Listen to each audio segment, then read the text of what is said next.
Well, hello and welcome to the Dr. Jonathan Hoover Show. This is the show where we talk about issues that relate to psychology and Christianity. And today we have two dear friends of mine, Ron and Nan Deal. Ron is a best-selling author, talented marriage and family therapist. Nan was an educator for 25 years. She's working and doing amazing work in nonprofit support for families now. And I'm here to tell you, these two understand how to help marriages work. I don't know, are you going through pain in your marriage right now? Something going on that you didn't ask for that's causing issues for you and your spouse, and you're just hurting. And so you've got pain talking to pain. It's just not working out. Or maybe you have conflict. You're just trying to figure out what's wrong with us. How can we get this worked out? Well, here's what I want you to know. If you listen to the show today, you're going to get compassion for what you're going through. You're going to hear from people who really understand this stuff. And hopefully you're going to have some takeaways that can really take your marriage to the next level, regardless of where you're at. So, hey, hang with us. We're here for the Dr. Jonathan Hoover Show today. Ron and Nan Deal, we're going to be talking about the mindful marriage.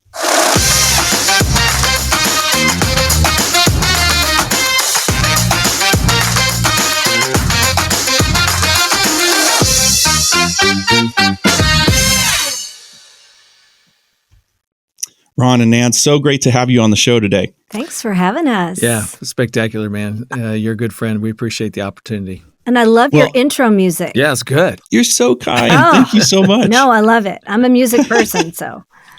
Well, you're very kind. Thank you so much. Hey, something about the two of you that I absolutely just, when I'm around you, I feel it in such a huge way, is you have such compassion for people who are going through painful moments in their life, whether it's in marriage or outside of marriage. But I think what's interesting is there are some kinds of pain. See whether you agree with me on this or not. Isn't it true that there are some kinds of pain that unless you've walked through it, you have kind of a hard time addressing or dealing with it? I feel like you guys are a perfect example of a couple that's like, hey, we've been through it at a really deep level and we can walk alongside you. But isn't it true that there's a dark valley that's so dark you almost kind of have to go through it to help? I think so. Yeah. I would agree with you that. and I both know as counselors that we step alongside people in pain that we've never walked many, many times. I mean, that's part of the journey of learning how to be empathic and so on.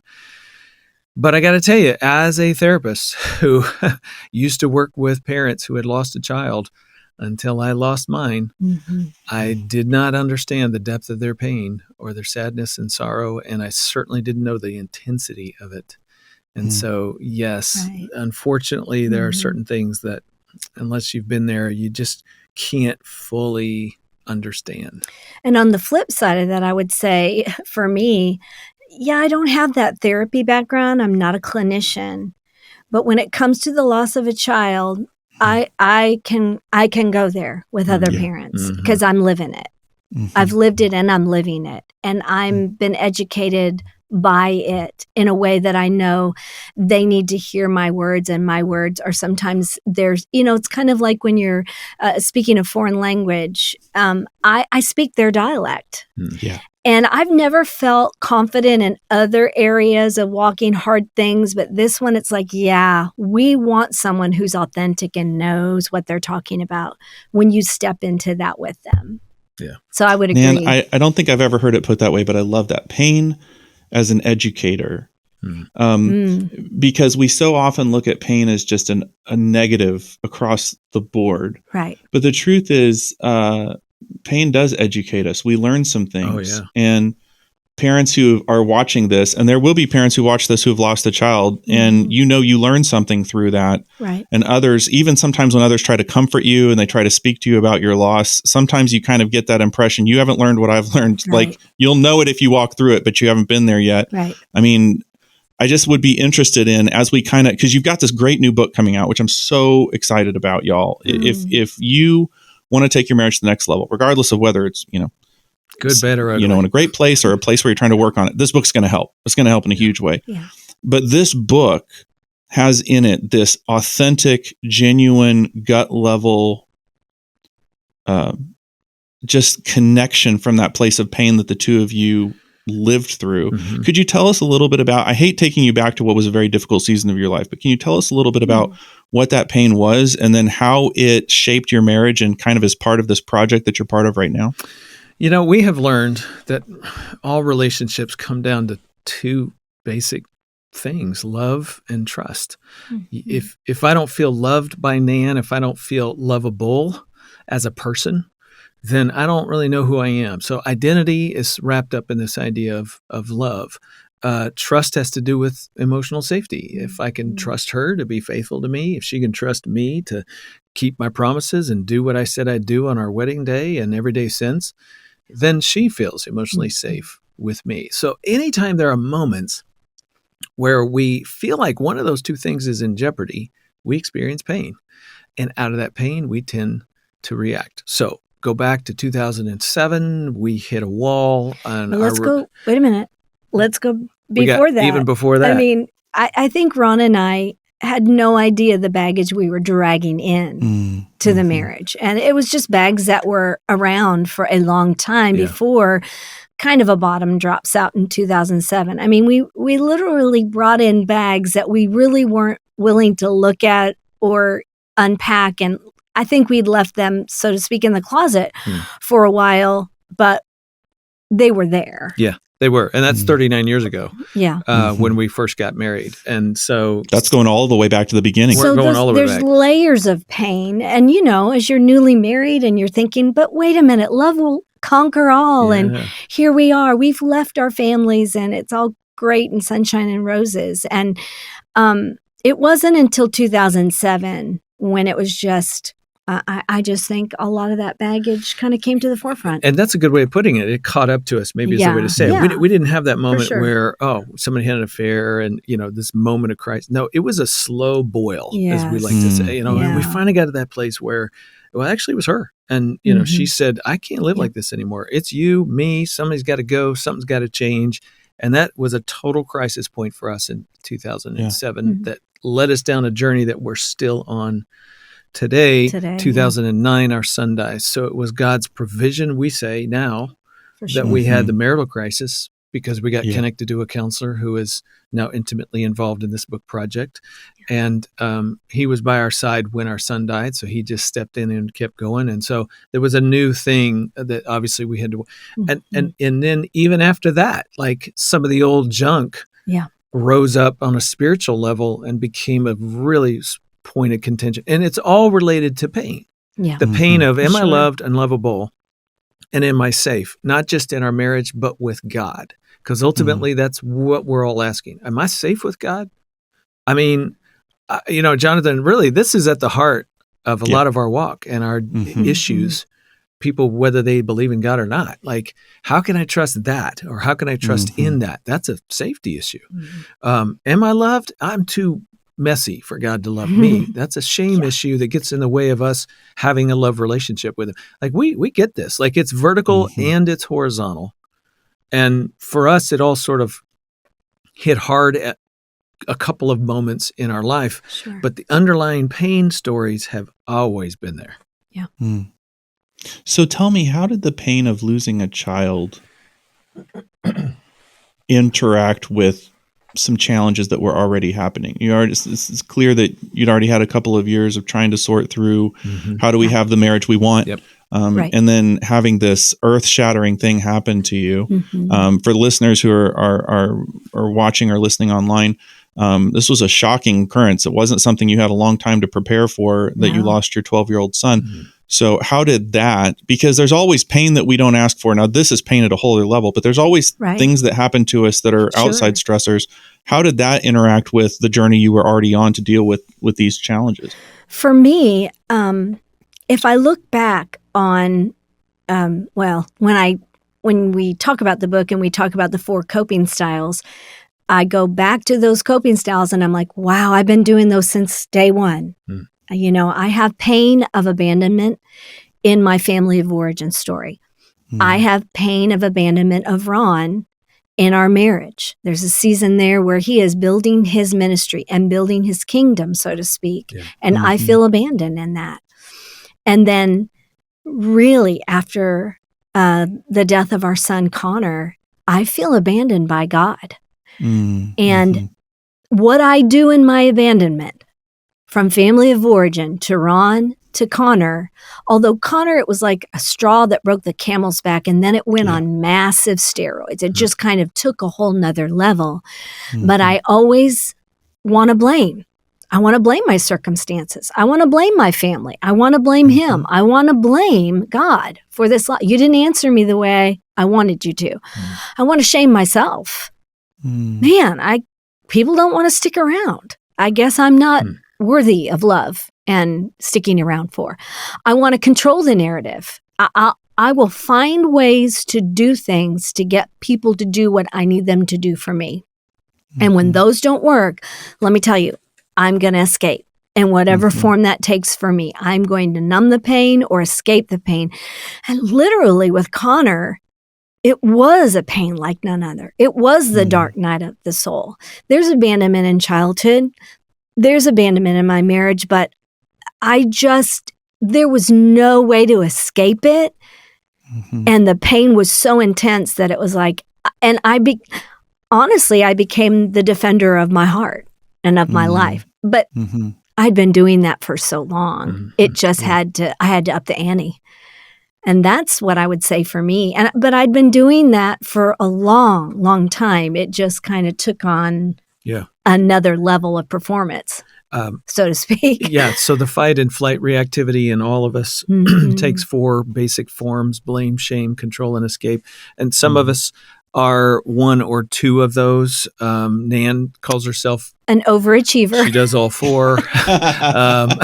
I'm a blame and control guy. So for me, what escalated was I didn't move into a new one, escape, like she did with drinking and prescription medications. I just upped the control ante, after Connor died. I just went into that. Yeah.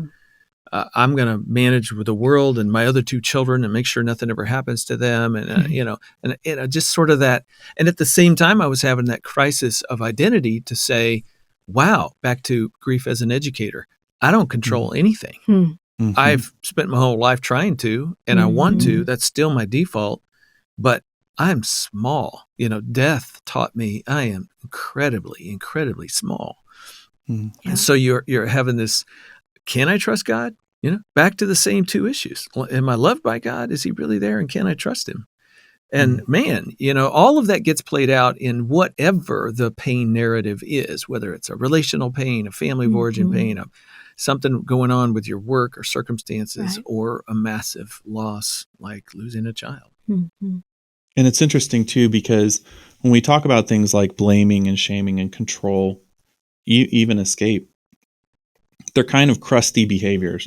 We can get sort of frustrated with a spouse that does this. That's right. And I'm not saying we should excuse those behaviors, but what's interesting is, and I love that you bring in fight or flight to this, Ron, because all of these are anxiety coping strategies. We're trying to cope with this basic anxiety of, as you said, I'm scared I'm not lovable, or I'm scared that I can't put my faith in this and trust that this is going to be okay.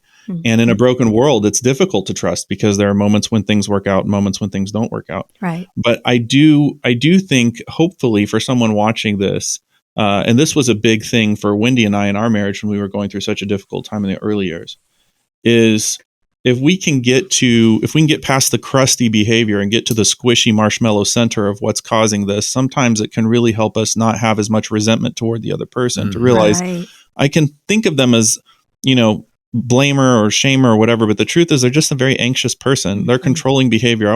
When somebody says I'm married to a controlling person, I say, well, you're married to an anxious person. I can at least tell you that. Yes. Yeah.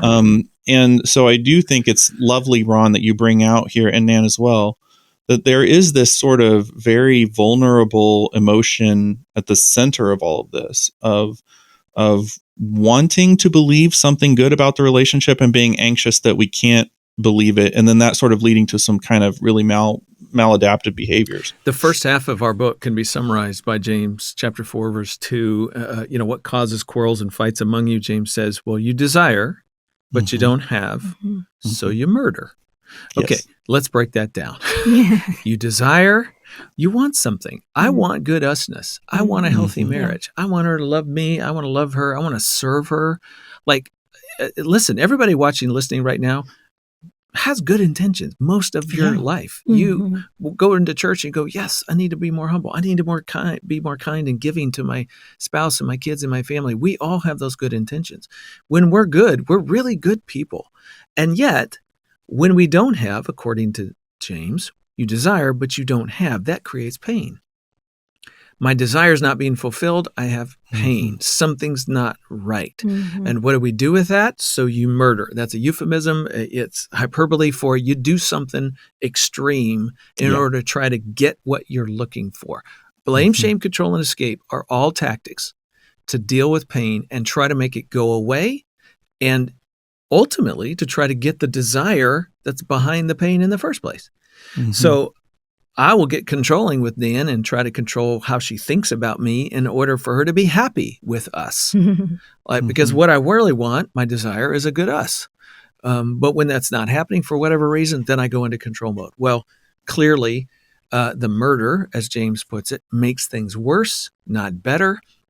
And what we know is that typically the way Satan works, the blame, shame, or control or escape that I do taps into the pain that she feels, and what she does taps into my pain, and now we're off and running and chasing each other in all the wrong directions and making things get a whole lot worse.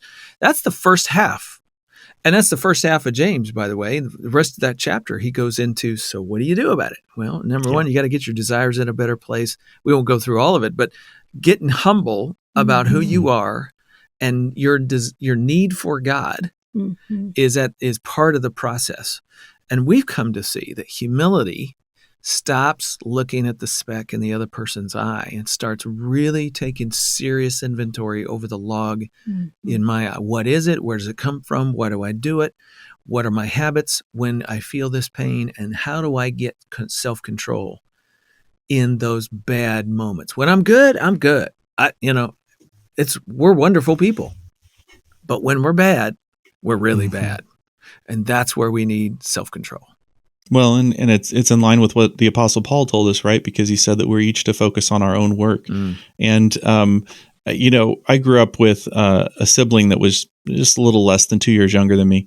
And something about siblings that grow up close in age is we learn that it is the human predisposition to make yourself the examiner of the other person's job, whether they're doing it right or not. Especially if you're older. Happens it happens in marriage as well, though. We begin to really pay attention to how the other person is doing whether they're doing what they're supposed to do.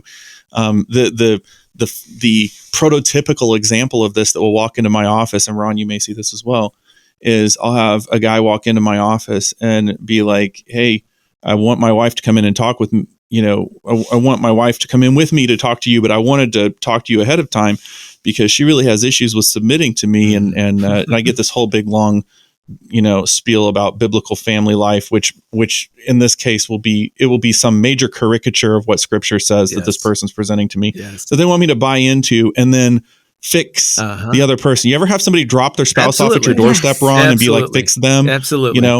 And what's crazy about that is I don't know what is worse. I don't know, because usually there is something the spouse may be doing. When somebody drops their spouse off on your doorstep, often there is an issue. But I don't know what's worse. I don't know whether it's worse that there's that issue or that somebody's coming to me saying, I'm 0% of this problem. Well, I'm going to tell you what I think is worse. I think it's the second one, because that was me for a good bit of our marriage. And here's what I've learned. That's pride. Yeah. I don't know that I've ever heard anybody ever in the psychological community call that pride, but that is what it is. Listen to the statement. I'm okay. You're messed up. And because you're messed up, I actually have the right to change you. Listen to the arrogance of that. Yes. And okay, so what does the Bible teach us about pride? God opposes the proud, but he gives grace to the humble. And Nan and I say, and so do spouses. Oppose the proud spouse, and so do spouses give grace to the humble spouse. You can come to one another and invite opposition. All I have to do is just basically go, yeah, I'm fine, but you're a mess. And I will invite opposition from her. I will make no progress whatsoever at changing her to be the person that I think I need and deserve to love me well. That is a losing game. God will oppose it, and so will a spouse. And by the way, so will your children. I love what you're saying. And so will your mother, and so will your father-in-law, and so will your constituents, and so will your church members, if you're a leader in a church, like pride begets opposition, period. End of story. This is repeated. I've stopped keeping count how many times in Scripture this principle is repeated. But the opposite is also true. God has grace for the humble. Come to your spouse with a posture of, I'm a jerk sometimes, aren't I? I'm just sort of discovering that which is true for all of us. Which is true for all of us. Yeah. And when I'm bad, I go into blame, shame, or I do this blame control thing, don't I? And boy, is that ugly. And I am so sorry. Say that out loud. And even in a really hard relationship, I'm going to contend that that's going to invite a grace from your spouse. Not an immediate forgiveness, an immediate trust, an immediate safety. It depends on how deep the pain is. But you might begin, if you walk that out, you will begin to see a change in posture from your spouse.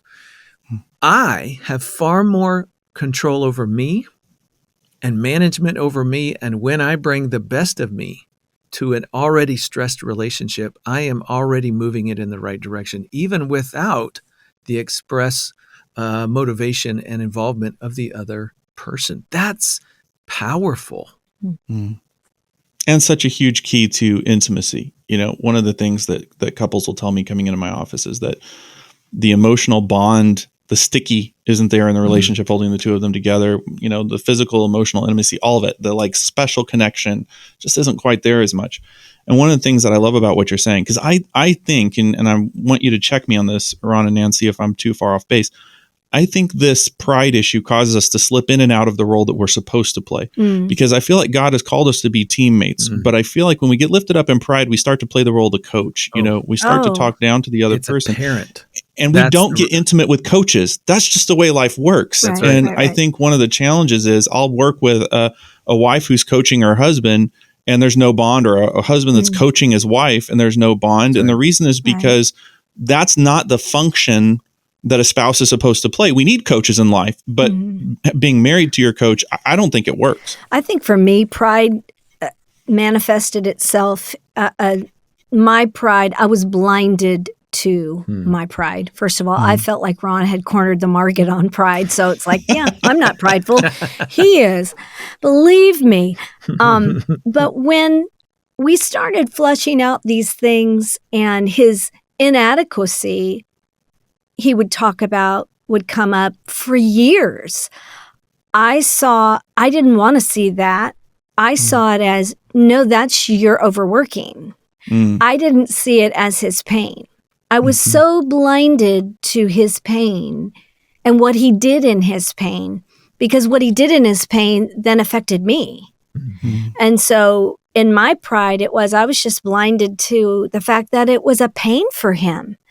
So I really did want to be a coach and say, let me show you how to get rid of this. And let me show you how to, let me help you control this by talking it to death and telling him how bad he was with whatever he was doing, when I didn't even humble myself, pull the blinders off and go, well, wait a minute, why is he overworking?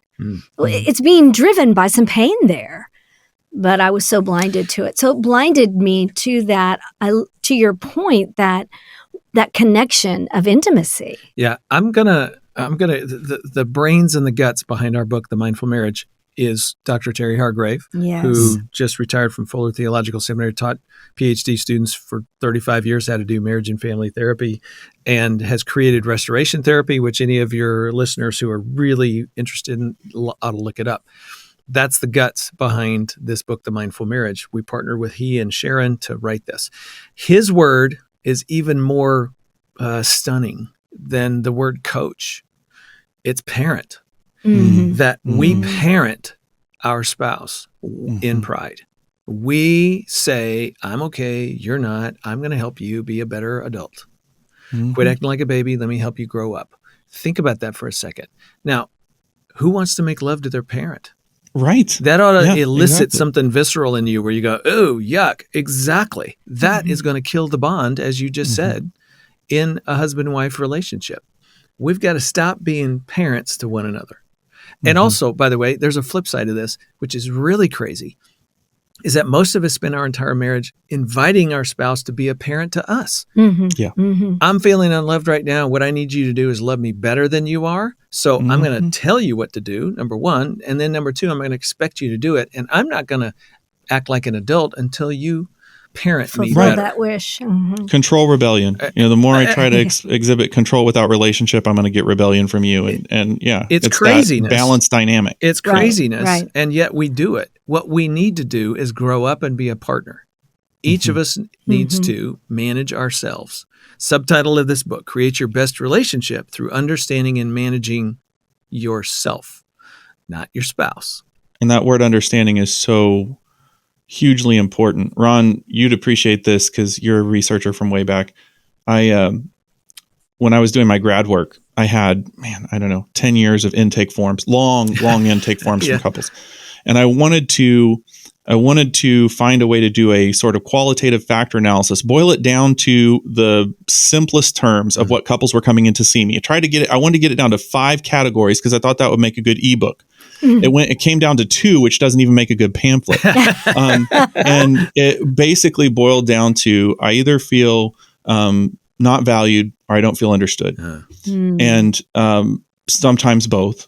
And when you talk about understanding, I think, is one of the primary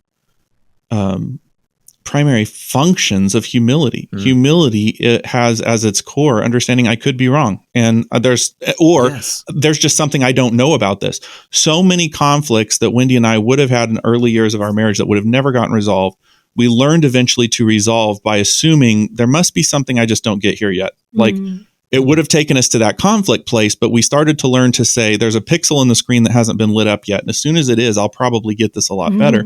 But I think that's a function of humility, right? Yes. We live in a world that teaches us that our strength is measured by how much we can insist that we're not wrong. But actually, I think the biblical model is our strength is in how much we can accept the reality that we might not know everything and then we might be wrong. That's in exactly our weakness, yeah, for sure. Because that's where God shows up in our weakness when we depend on Him more and we're more open to learning. The Latin root word of humility is grounded.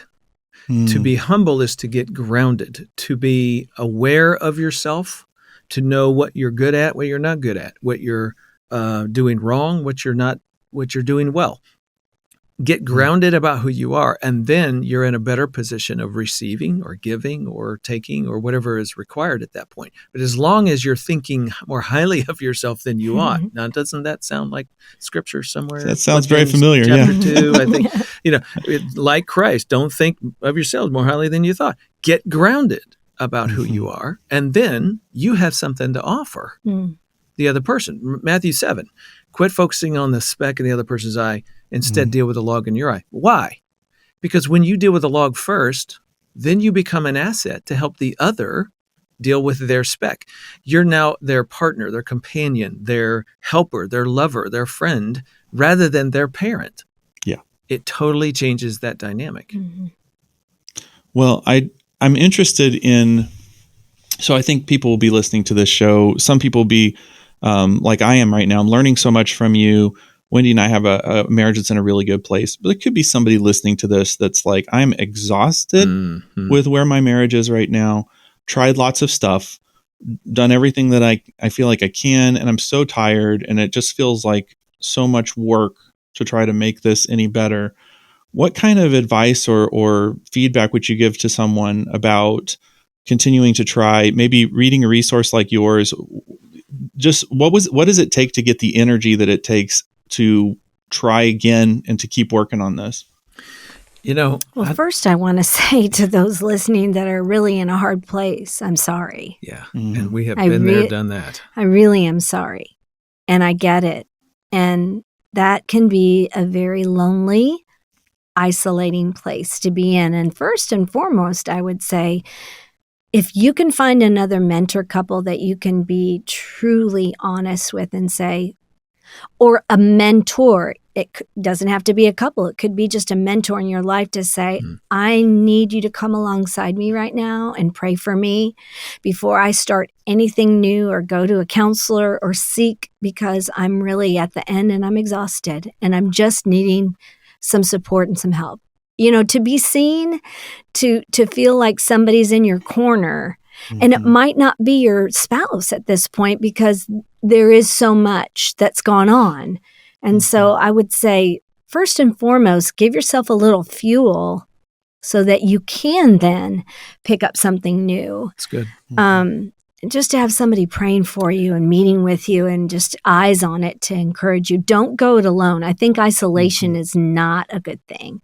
That would be that's just the first thing that comes to my heart and mind. I would add two things. One day at a time. Yes. And stay in your lane.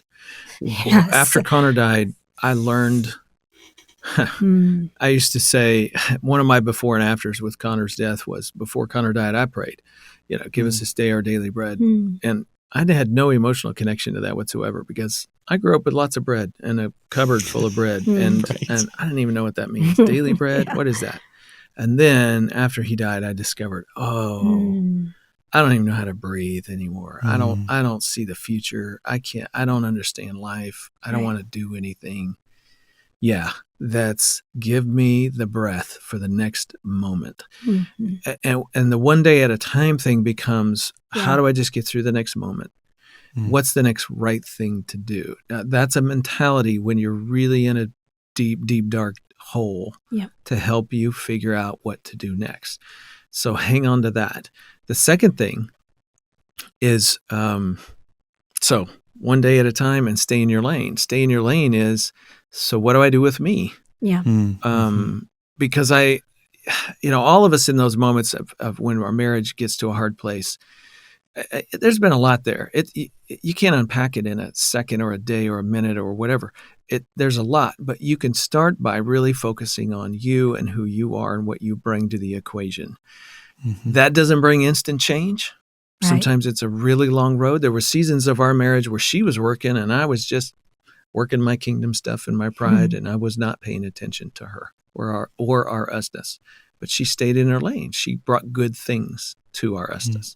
There's a season where she was the opposite. We were in the opposite positions. Ultimately, all of that led us back together again. And so I can do my part one day at a time mentality leaves the door open for the Spirit to do what he needs to do in you and the other.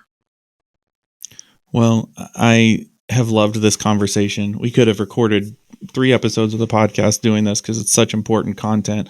But I do want to make you aware, if you're watching this, that Ron, first of all, you should go out and get this book because it's going to be amazing. But beyond all of that, Ron has a number of books already available. The Smart Step Family, Smart Step Parent, incredible resources. I recommend those books constantly.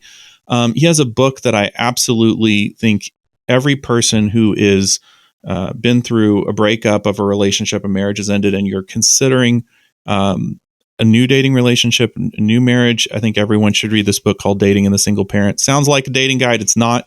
It is a book about the transition that you've been through and that you're getting ready to go through. Not just that for you, but for your kids as well, if you have kids. So such an important book.